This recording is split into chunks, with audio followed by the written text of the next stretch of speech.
kind of what happened once Luciano fixed the starter. I took off the ferry. Wonderful 5-hour ferry. It always takes longer. The whole thing takes like 8 hours with the waiting for the ferry and then waiting to get off the ferry, plus the 5 hours in the water underway. Get to Lombok, like just threatening rain the whole time. Even those purple skies were really cool, really weird. I knew I was gonna get rained on until the last like 8 miles. I got nothing, just drizzled. I didn't even like pull over or anything, just didn't waterproof anything. And then at the end, just got absolutely dumped on. USA. Oh, thank you.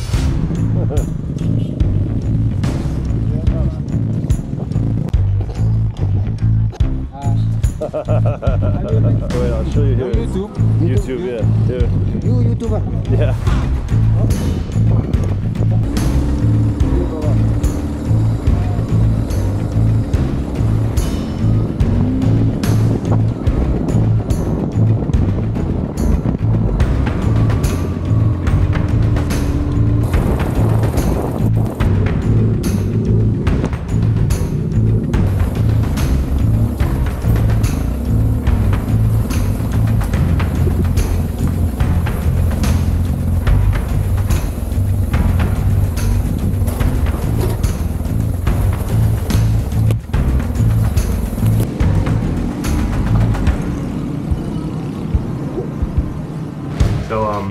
Yeah, then chilled out in Kuta Lombok, stayed at this really cool place called Treehouse Restaurant and Bar, hostel, kind of a mixed thing. Had the bike there, bike got a lot of attention from the staff, the Hungarian dudes that run the place, super cool guys, can't recommend that place again. We'll put them up in the corner there for a little shout out, because yeah, if you're going to Kuta Lombok, not Kuta Bali, but Kuta Lombok, I recommend staying. Alright, I got absolutely fucked with the rain, but these guys are cool. Put my bike inside. Yeah, it was all like drizzly, and then it's fine, and then as soon as I was like 8 minutes away.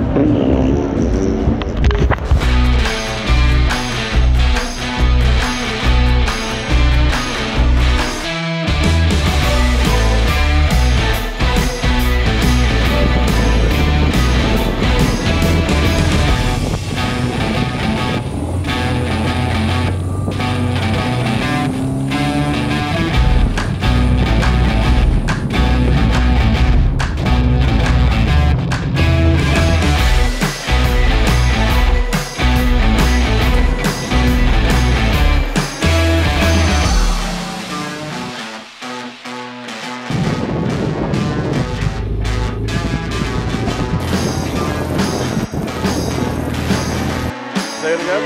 Loco. Loco.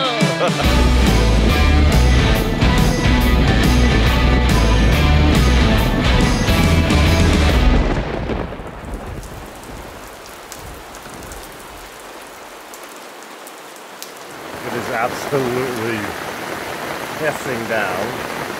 The good thing is I'll be able to tell if those repairs worked on the boxes. I've been just kind of like pinned down where I'm at with rain. Kind of. I could always ride in the rain, but it's just so nice here. It's so peaceful here. And I've been holding out for some sun of some sort. And it's time to go see a waterfall. Alright, so about 20,000 for both waterfalls. Now we go down, and I was encouraged to get a guide because of the monkeys. So there's this could be fun monkey hitting with a GoPro stick. Me and monkeys have a long history. I'm not a fan. I'm not a fan. I will not get lured by their cuteness at all. Oh shit, slippery as fuck. I've had to stand one down in Sumatra, and it was not nice at all. It tried to like call my bluff. Oh, it jumped at me, spun in midair with its teeth bared, and I just had to stand my ground. And as it turned, it like kept eye contact with me to see if I was gonna see if there was fear. This is not a fucking small monkey either. It's like Not a chimp either, but like not the little cute ones that I saw on the side of the road. This motherfucker would do some damage with the claws, with the teeth, with the strength. So no. If I see monkeys, I'm grabbing a stick ASAP, and I'm finding the closest one. I'm hitting the shit out of it. After these days and days of rain, she raging. It's awesome. This is gonna be good.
This is, brings me back to my youth though. I'll never forget it.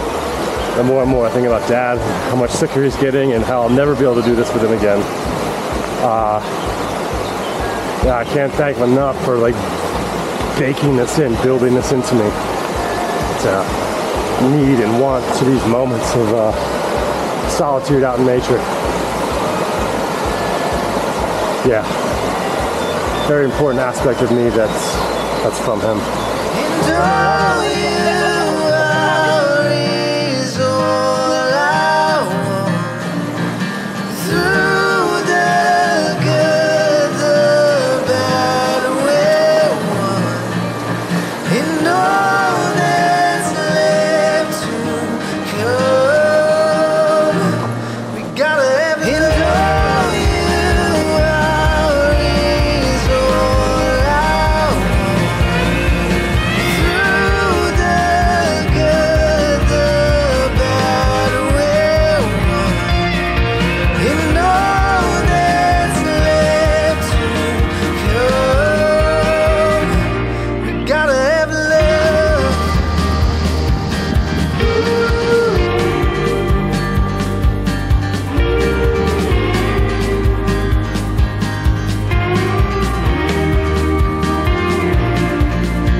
Things to wipe my lens on so quickly. There it is. All that traipsing through the river, very fun. Don't regret it, but this is clearly the better option in terms of transportation. But I'll take my my chances in the river. I love it. Connected to my youth as a little river rat. Oh, look at that. That's the dam from earlier. This is fresh water, perhaps, for people. Agriculture. I don't know why they need water for agriculture, though. Shit is jungle-licious.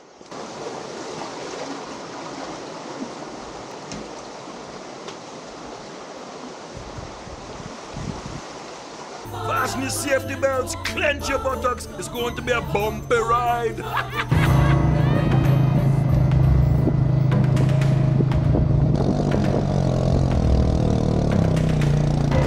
There's a scooter ride offered back. I'm like, yeah, he's like, it's a good view. I'm like, all right, sick. And And wow, it's so dangerous. It's like on a knife edge, just going right along the deepest, the river valley I just hiked in. Oh, so hectic. It was really cool.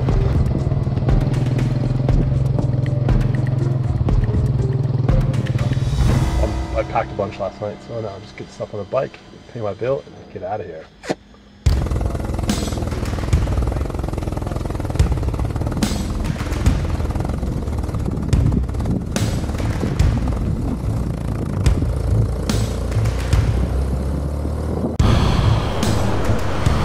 Something smells like dead cat. I'm not sure what it is.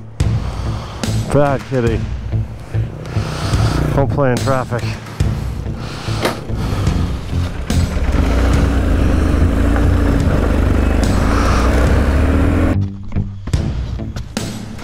Gonna do a little video shoot here. Explosive. The climax of the trip, if you will. I want to show you a trick. So you do this to somebody, right? Pretend Rob is right there. Oh, God. You close your eyes and you go like this. No.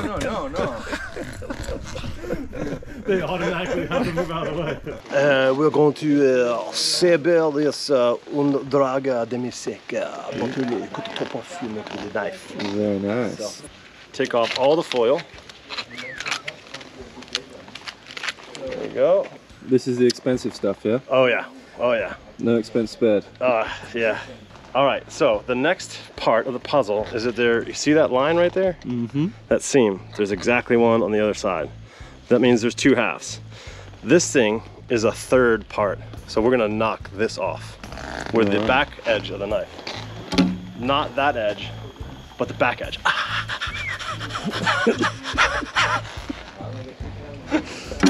And at the same time that we're doing that, we're gonna inflate a little nifty safety device here. All right, I'm gonna wear my trusty PPE. my shagged out glove for grip. Oh, It looks like that. I'm giving the finger. I'm not They've giving you the finger. They've gone for a few, haven't they? All right, Okay, here we go. do it. Ooh, All right, last we're gonna bottle. get a bit of tension here. All right, 1, 2, 3. Ah, yes! There we go. Yeah! Nice. Cha-cha-cha! We live! Yeah, Thank you, Pearl. another chapter.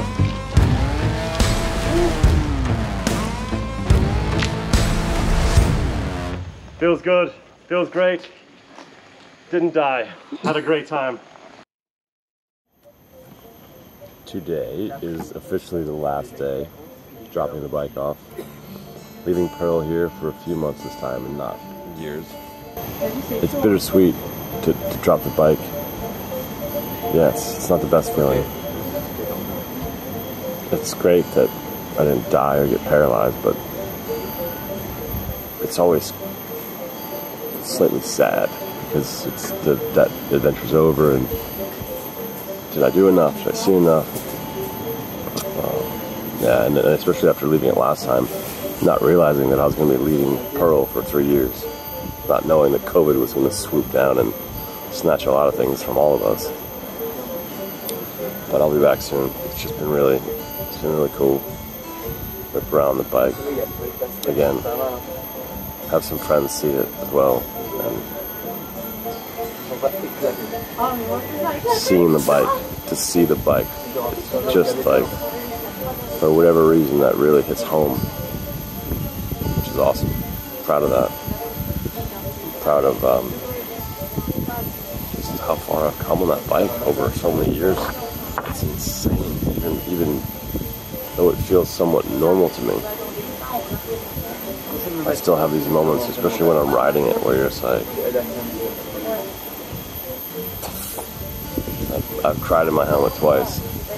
Once is when I saw Everest riding and just realized that one of my dreams was to see the Himalayas and to see Everest on a motorcycle. And then the other one was when I knew I'd ridden to Asia from Florida. So I remember being in Burma, Myanmar, and seeing these beautiful palm trees swaying in the wind, and then a pagoda sticking up out of it, and I'm like, that is the most Asian thing you could ever see. And these are like dreams, these are things that I wanted to see, and I was seeing it, and just like, I know this sounds cliche, but like, dreams do come true. It was meaningful. It was meaningful, so in essence, it's weird to leave the bike, because it's a massive part of my adult life, and a massive part of who I am as a human now, and what I understand, and my perspective of all of humanity is interlinked through that bike. Yeah. Happy I didn't die, happy I didn't get paralyzed, but it's not like a joyous day.